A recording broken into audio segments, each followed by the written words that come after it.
Nickie, it is my absolute pleasure to be back-to-back days with you in studio. Mine too. I asked Anthony when I came in yesterday, because I've been here all freaking week, if he's sick of me yet. He said no. You sick of me yet? I am not at all sick of you. Ah, And I'm definitely not sick of Anthony. very good. Anthony's the rock star that helps make all this happen. Yeah. Something that people like never see. We talked about personal brand last time we were up. Is like all the people behind the scenes that it takes to make it happen. Like it's there's so many MVPs. There's so many MVPs. One thing that really frustrates me in society, the world, and with employers is when the frontline people are overlooked, Yep. underappreciated, degraded. I was just talking with someone yesterday about, I'm seeing a sign that says Hilton. There's a Hilton hotel right here. Can you imagine what the job of a front desk person is now? You know, there used to be a time when your job at the front desk of a hotel or a motel was to hand someone the keys and retrieve those keys when they left and give them a receipt. And now you have to know how to connect a million different devices to their Wi-Fi. Yep. They're not tech people. It's no fair. So yes, let's please thank all the supporters. Everybody. I have certainly overlooked people in my life. I am ashamed of it. I am embarrassed by it. I'm also human, and so I'm grateful that I've acknowledged it. Oh boy, yes, thank you, supporters. Yeah. I try to do my part to always talk about Shannon or Emily or Thomas or Sammy. You do a great job with that with Eric. Like our partners. Boy, I mean, without Sammy, none of this would really be possible. I have an interesting thing in my company that we're all coworkers. I'm not a boss. And this is very known in the company. Justin never considers himself the boss. And if I pull that boss card, it's because someone's in trouble, someone crossed the line, someone pushed the boundaries, something really bad happened. If I was to be like, I'm your boss. You have to do this right now. That's happened once or twice in the last year. But I just call everyone coworkers.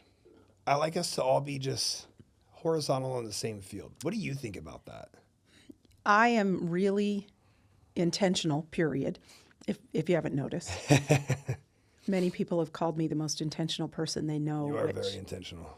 Which is an incredible compliment. It makes me feel understood, and I also know it can be a challenge sometimes.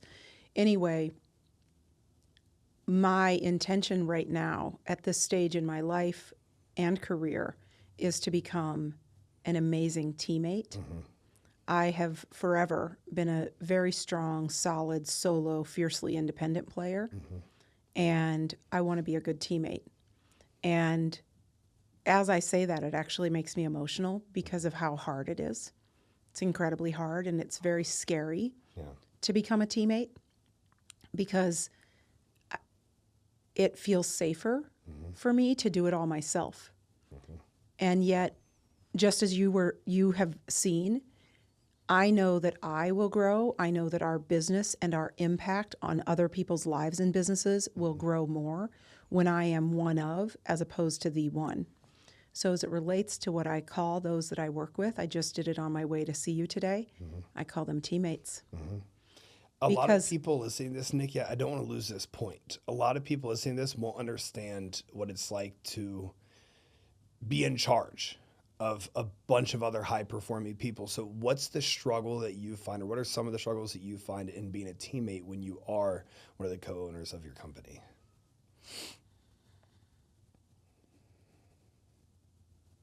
It's a great question. What is the struggle I have of being a teammate as co-founder of my company? Well, one thing is it going to get done right? And then you have to challenge, what does it mean to have it done right? And so for a really long time, remember, I turned 50. So I'm 50 years old and loving it and loving what I learned in my 20s and 30s and 40s and intentionally making sure that I learn those and evolve from there. And I know that I am because I'm wildly uncomfortable, and thanks to you, about to get more uncomfortable.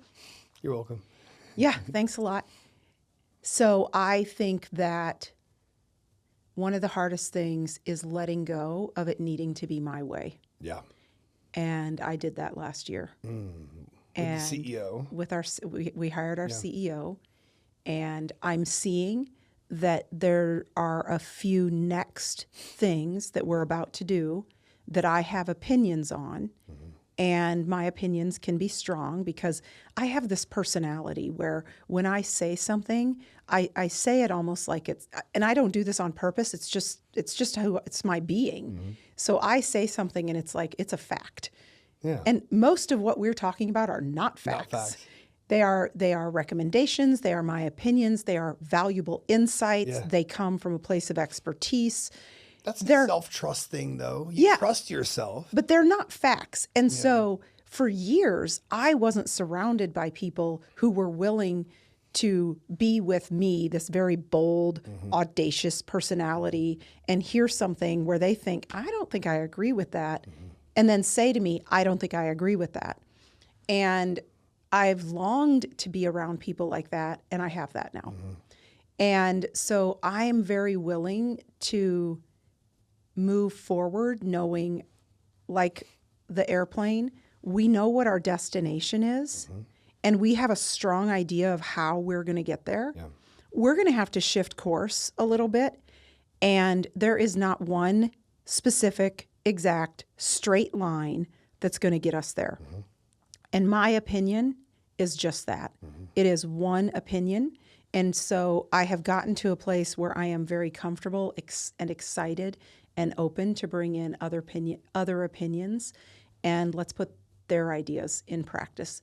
So number one, in short, I have let go of things needing to be done my way.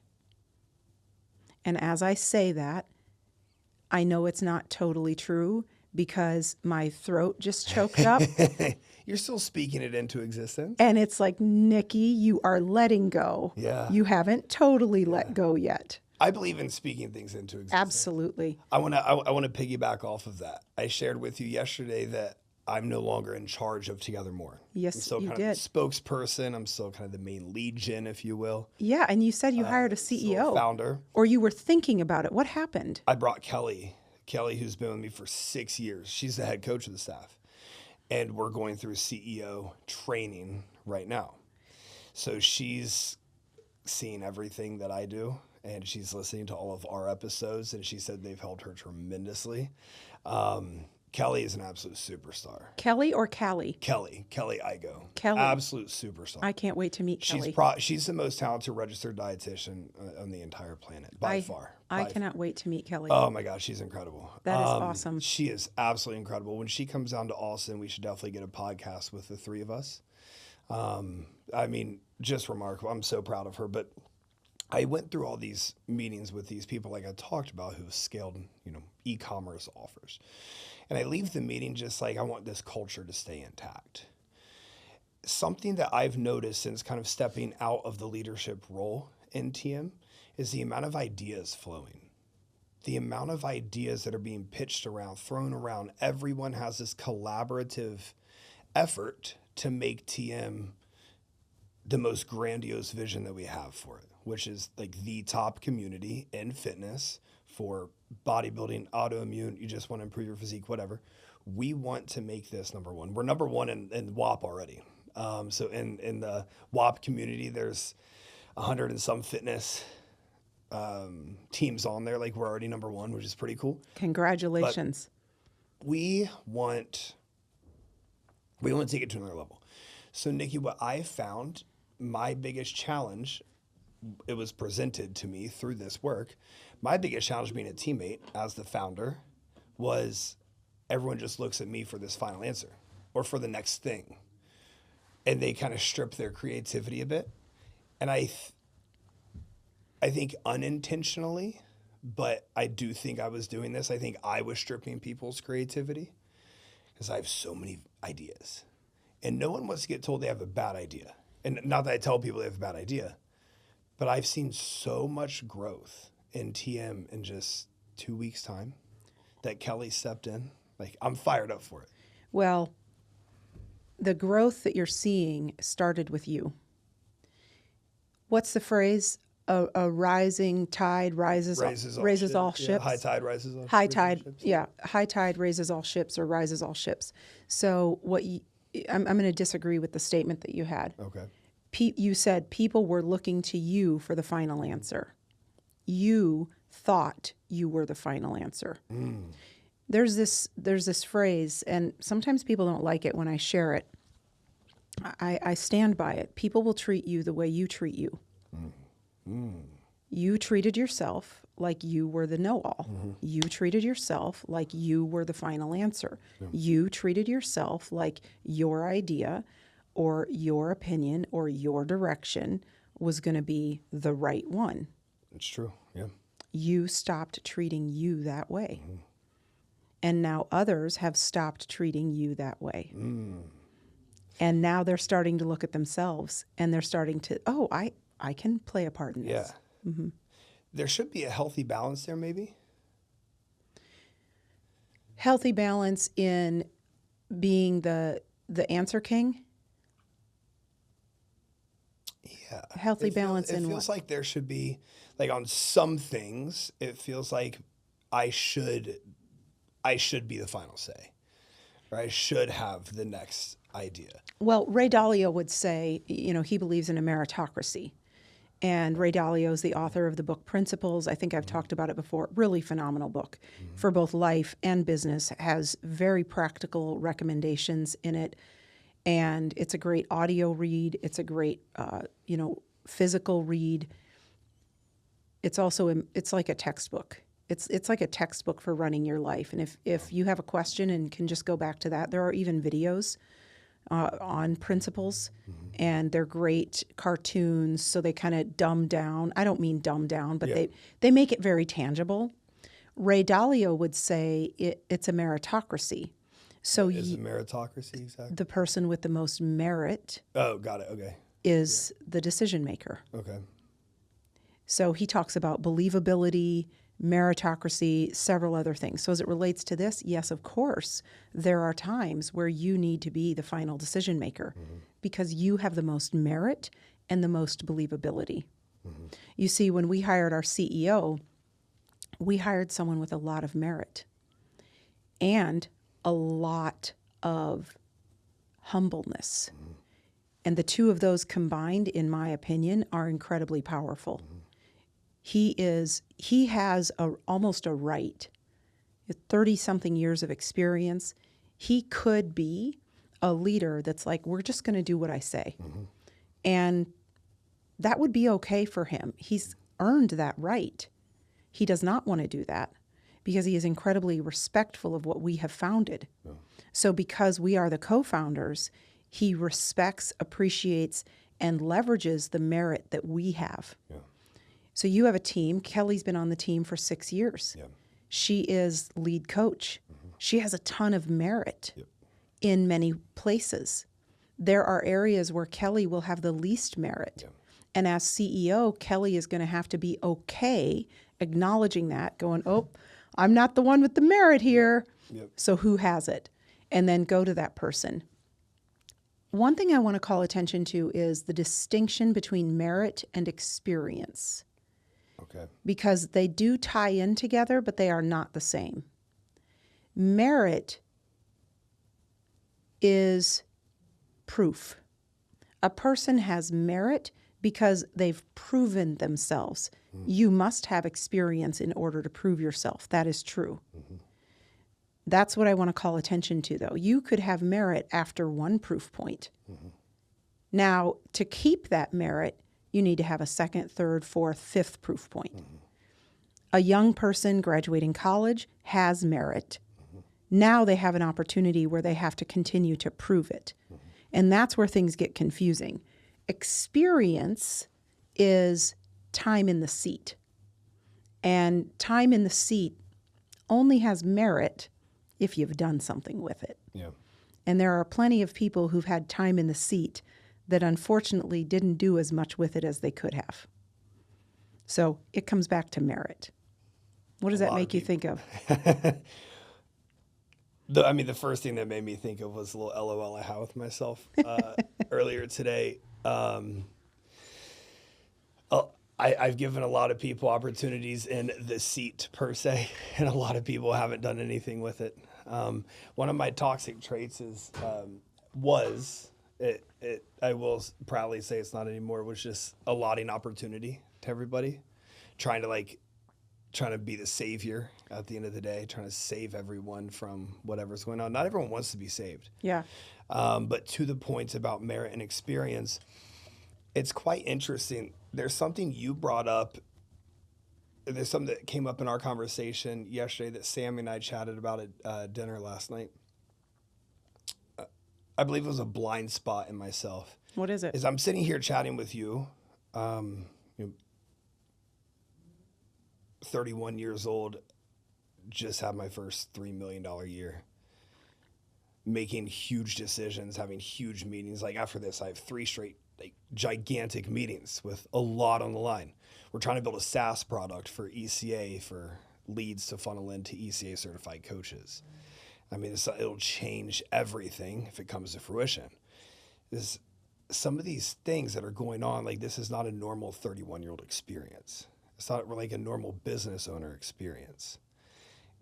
And in our conversation yesterday, I left and I sat in my car and I was like, dude, you need to give yourself some credit.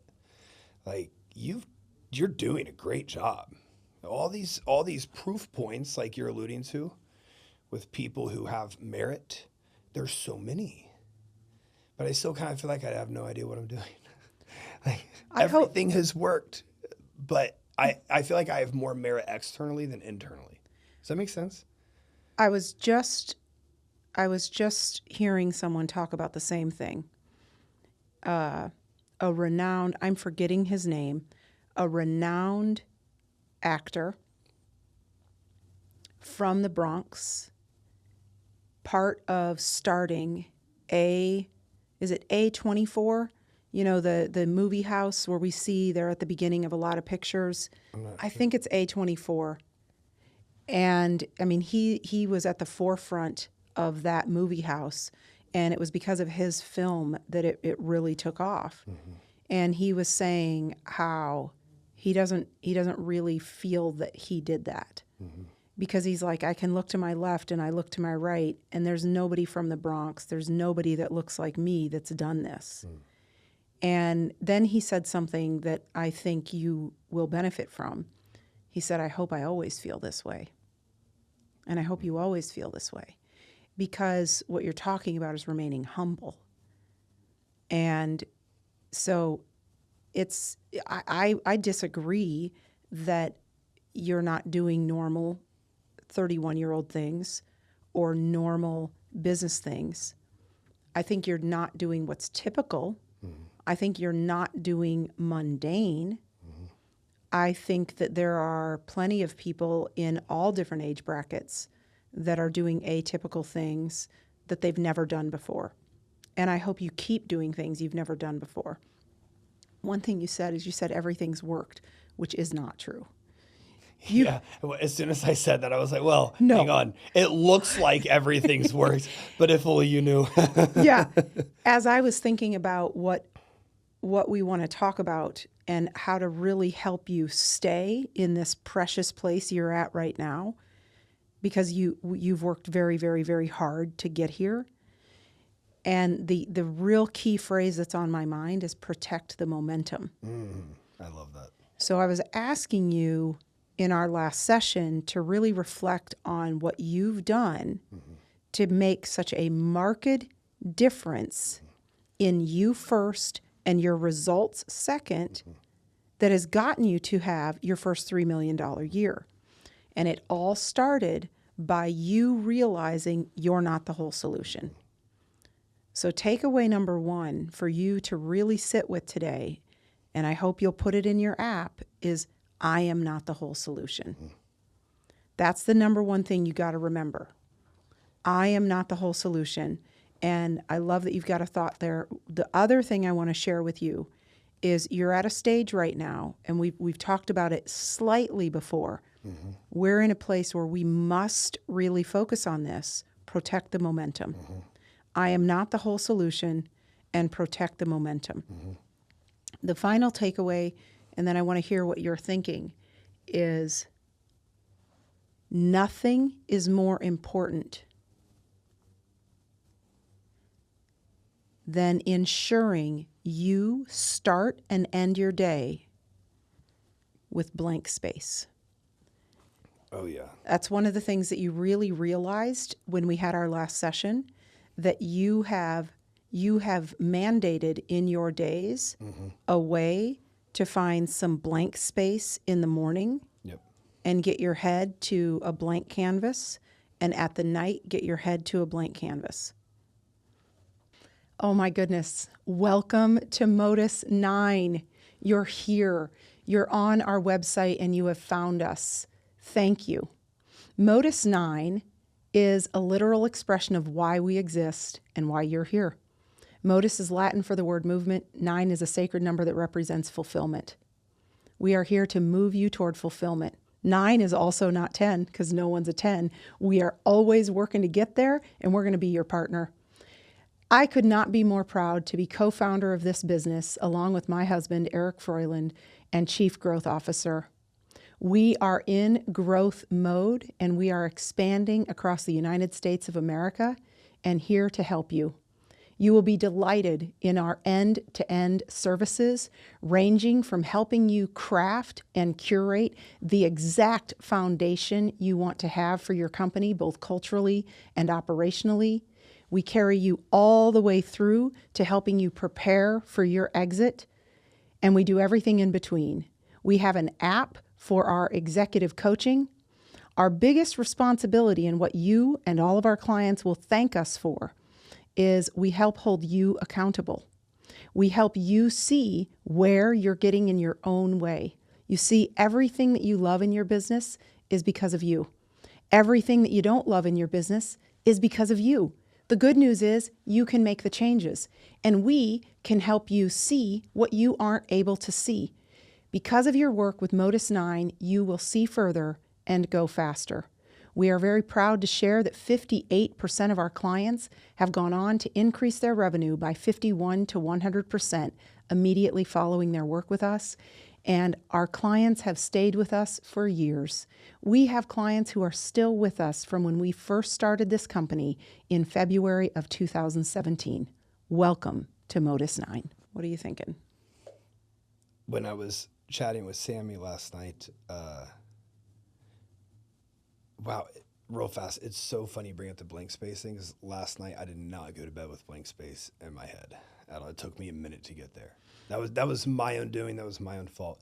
I had a regressive moment yesterday as well, and thank goodness I'm married to a man who gives me very, very, very, very little leeway for error. I love that. So he helped me notice it, that I was giving more attention to my phone and other things than being present at home. And I'm like, shit, you're right. Yep. And I was able to acknowledge, yes, Nickie, you're regressing. Okay, you can stop and get back to it. That's exactly right. It's going to be ebbs and flows. But I thought of something else upon my reflection of our chat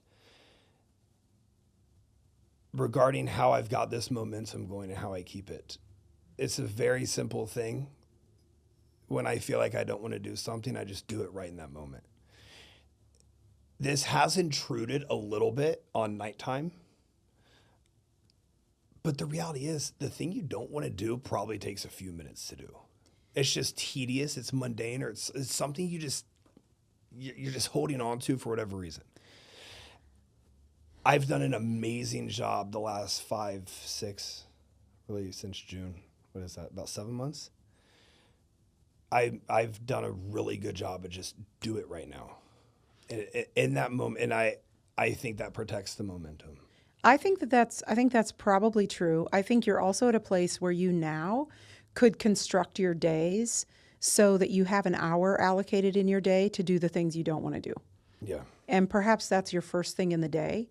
So in the evening, I'd fit that into a day. As those thoughts are kind of coming up to you in the evening, that's allowed to happen. It's okay that you're thinking of those things. I do think that it's breaking up your free space and your ability to stay present. It is. So what I would say is allow the thought, and then maybe pull open your phone and put that as one of the list of things you'll get done in the morning. Like in my Trello. And then you can let it go. Yeah. You can let it go. That. I do like that. I do get anxious with my You and I are Trello both. getting over. Like if my Trello is much longer than this, I like start getting a little anxious. That's great. Okay, so I hope you'll share that in the podcast. Yeah. Because you can make a commitment to yourself.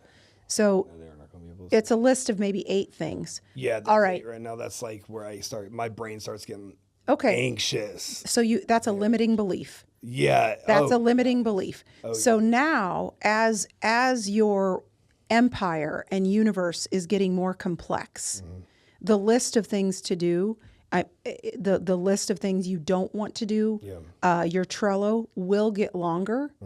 And maybe now you want to start building a tolerance for a list of 20. Start preparing yourself that a list of 20 is okay. And I know it's making you uncomfortable. Here's what I want you to think of. I'm certain in your training days, you have had a client who isn't sure they can get past a certain number in terms of lifting. And that makes them anxious. Fair? Yeah. And have you encouraged them to think about how it's possible? Yeah. And has it become possible for them to lift that? Yeah. Now, what will change, so you used Bezos as an example earlier, and I think it's him. Bezos I think it's him. He has a practice in his company where anybody that is going to go present something to him or he's going to sit in a meeting with, they have to have all of their thoughts distilled to one piece of paper. I love that. And it has to get in front of him. And I can't remember how long his meetings are. You've got one piece of paper, and then he has time to ask questions, make sure he's digested it so that the decision can get made and we can move to the next thing. I absolutely love that. Because Bezos knows that the rate at which we make decisions is the rate at which our business grows. Yeah. Which is something else you practiced last year. It is. I can still be better, though. I can be better. You can procrastinate. You can also be rash with your decisions. I've noticed I have impulse both. control.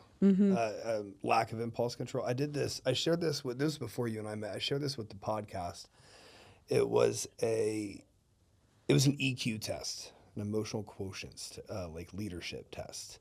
And I did it after I had a guest on, and she created this test. Okay. So it was pretty fascinating.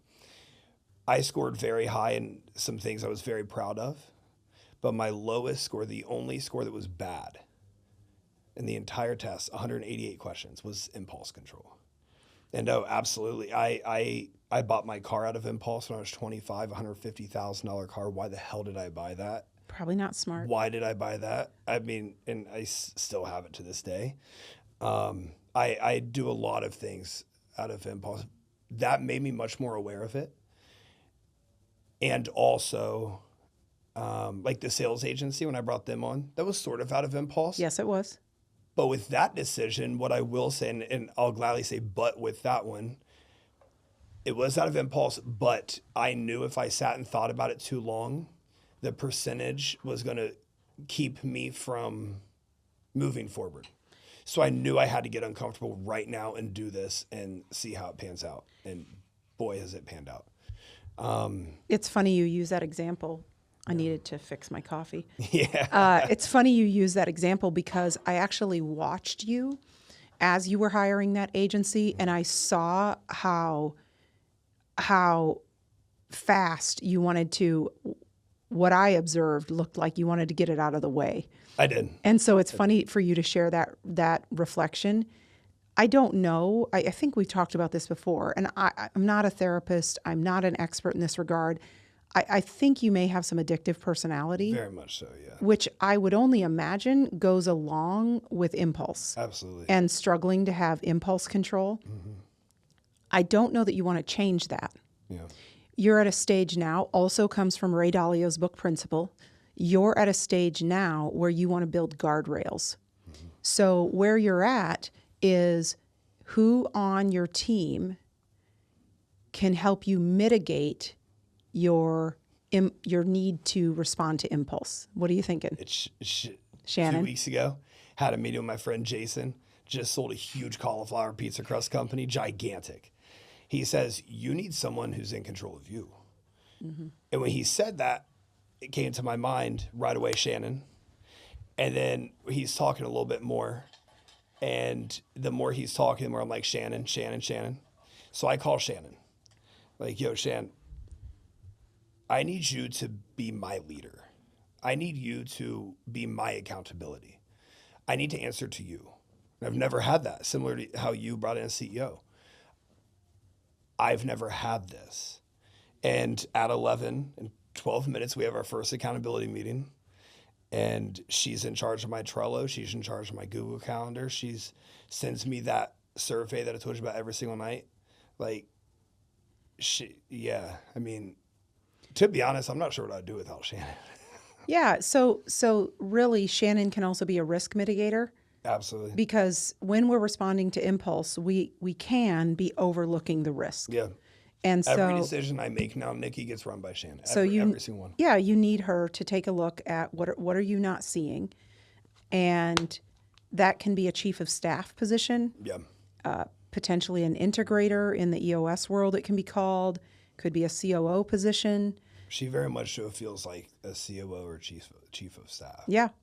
But like, I view her as my boss. Mm-hmm. She better not listen to this. I'm just kidding. It's fantastic. Yeah, it feels good. It does. Shannon is she an employee or a contractor? Contractor. Okay. Sort of become an employee with this latest move. Yeah. I think you're also at a stage where roles and job descriptions are increasingly more important right now. And clarity, making sure, clarity. Because there's a point at which I can feel it in my being. There's a point at which you are going to think that you need to get back in control.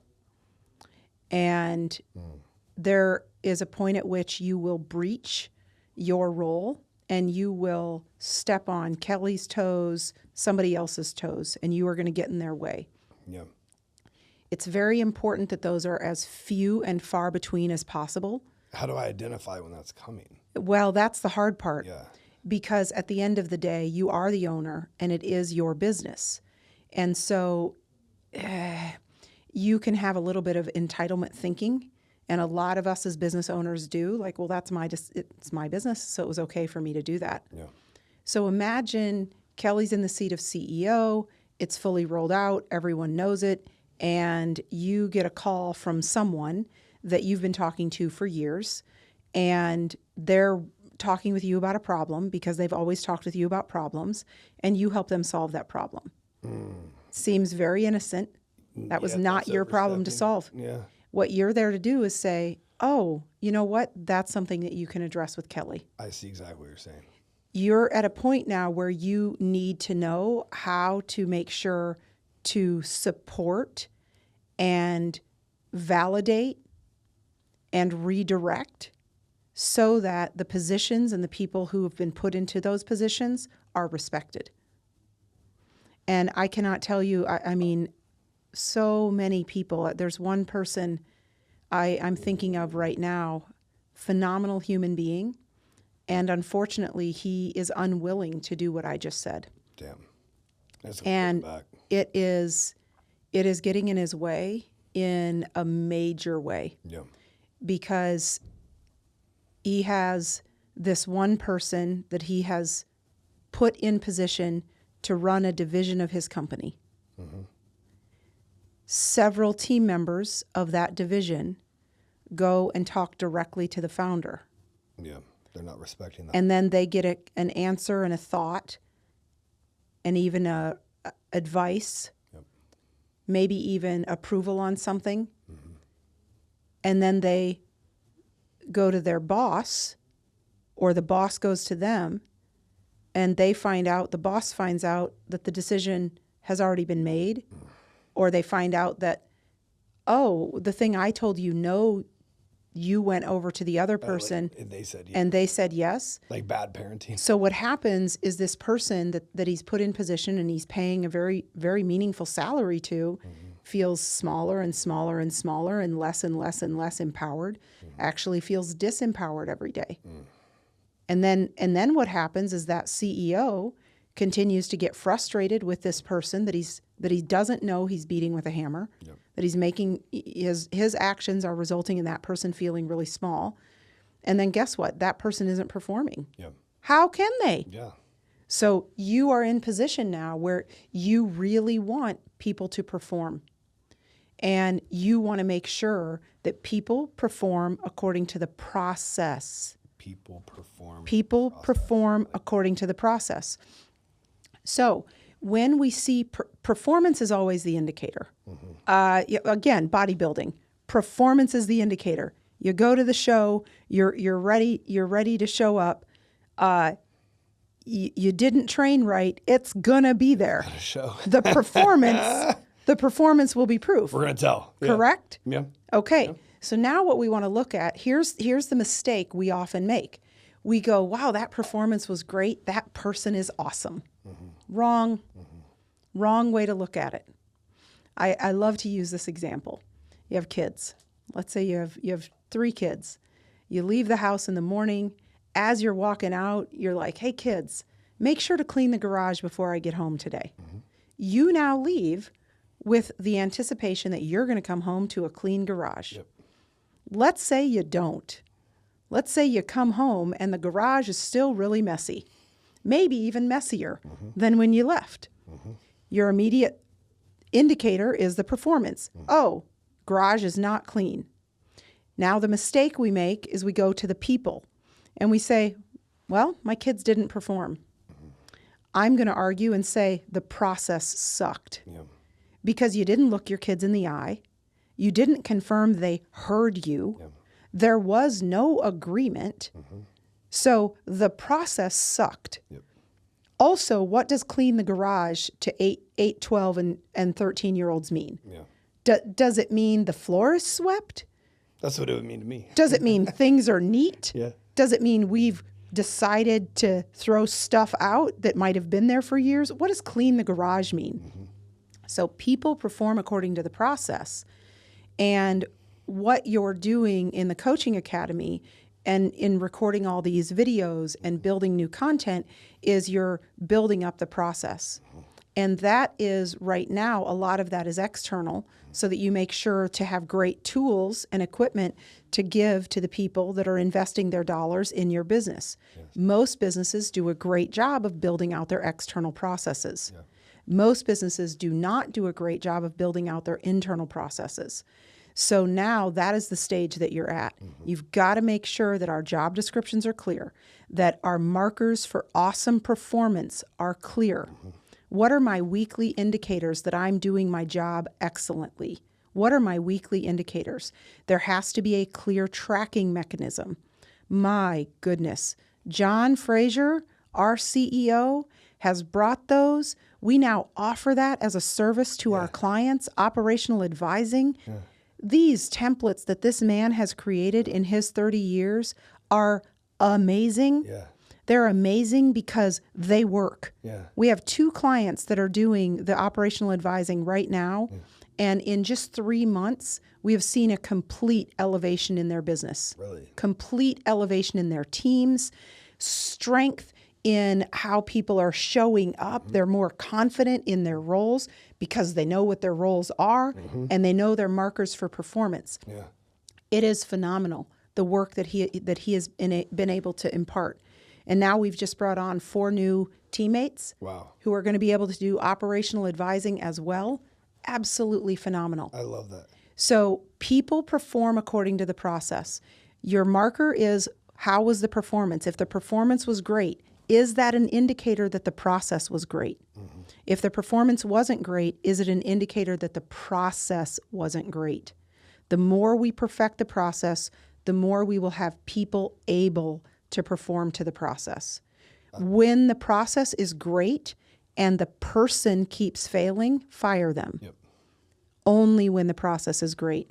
I can't believe the time it already is. And I'm loving This was money. it. For me, this was money. Fantastic. Especially as I'm about to hop in some very important meetings. I was just going to boy. say, and I was hearing you say that, and I know what's happening in your business. Yeah. And with as many people as you've brought on to the academy, now you have a demand to tighten up the internal ship. Yep. So, what are your takeaways, and what are you going to do? Well, my number one takeaway is in my next meeting, I have to make sure everyone understands their exact. I feel like I've done a good job with clarity and roles. I need to make sure everyone understands exact. So this meeting is Rev, PAs, marketing, head coaches, everyone. So I want to go. I'm going to figure on the way home how I'm going to pitch it, but I want everyone to tell me what their It's a great starting point. interpretation of their role is. There's no wrong answer. It's just what's your interpretation of your role. Perhaps and it's not tell you. Well, some of it is tell you. Only your direct reports. Yeah. And if it's not, this is all direct reports. Good for all companies. Good. And now Kelly can do the same exercise. Exactly. Kelly can build her job description, and then she can have others build out theirs. Yeah, she did a great job of that. That was one of the first things I gave her was I need you to make sure every single coach knows their strengths, knows what their client avatar is, has clarity in their exact role and what they're supposed to do every single week to perform, to bring in new leads, to get more clients, all of that stuff. Kelly made this beautiful document. That's great. I think she's doing a great job. When she comes down, we're going to hop on a pod, all three of us. Yeah, I'll help make sure that happens. Awesome. Okay, so people perform according to the process. The starting point is to confirm that the process is clear. Yep. And then we evaluate performance from there. Yep. Protect the momentum. Yep. Big part of protecting the momentum is making sure to give your brain, giving your brain that blank space. Very, very important. So keep your care routine. That has led to a $3 million year. I do not want to underemphasize, and I can't overemphasize, sleep, great food as fuel, and time where you get to be a little pontificating, whether that's 2 minutes or 30 minutes, whatever can happen. Those three things are going to equal more of whatever you're looking for in your life. I appreciate you. I appreciate you. You made me better today. Thank you, Justin. Grow or Die fam, ECA fam. We'll see y'all next time.